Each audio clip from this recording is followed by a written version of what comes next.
Hi, it's Cindy, and I've got a little bit of a project share. I have been getting quite a few dies, you may have noticed, and I got a couple more today that I'm going to do another video on, but I just wanted to show you how I store my dies. I have only had a Big Shot for about 2.5 years, and at first I stuck to mostly nesting dies and some words and phrases, that sort of thing. I was advised by several good crafters that that's what you should do. That's where your strength, where the strong points of your die cutting machine could be, without wrapping up a lot of money in dies that you'll never use.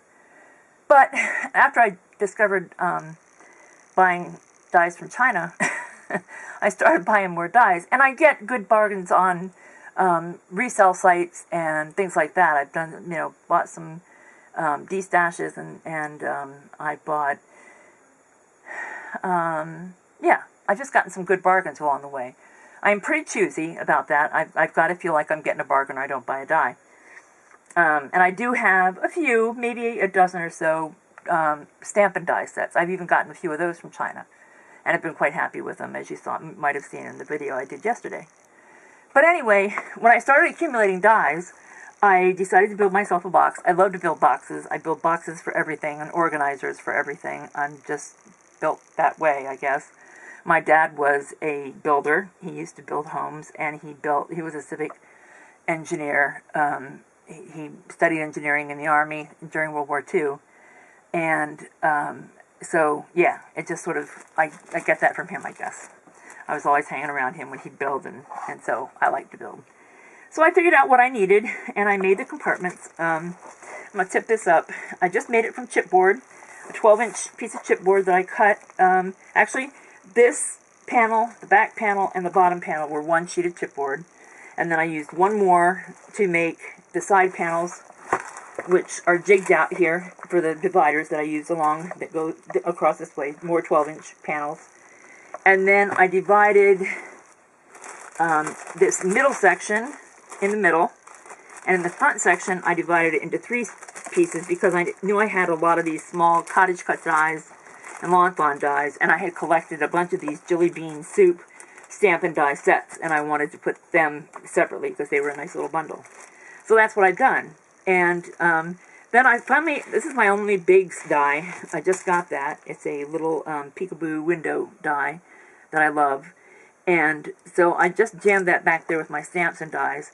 And this little pocket here has all my nesting dies. These are sort of miscellaneous tall dies that, really didn't have a better place.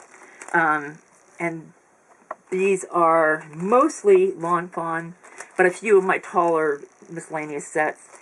These are more China than cottage cuts, but that's where they are. And I have a couple of thinlits in there as well. Thinlits. And it works real well for me. I've been buying a lot of dies all of a sudden. And it's probably Sabrina's fault, but so we'll blame it on her anyway. And I'm getting tight. I'm going to have to do something, expand this somehow, or ditch it. It's worked so well for me. I like its footprint. It doesn't take up a ton of room. I have a little corner behind where the camera sits that I shove it back into. It's very accessible for me. I don't have to get out of my chair to go find it.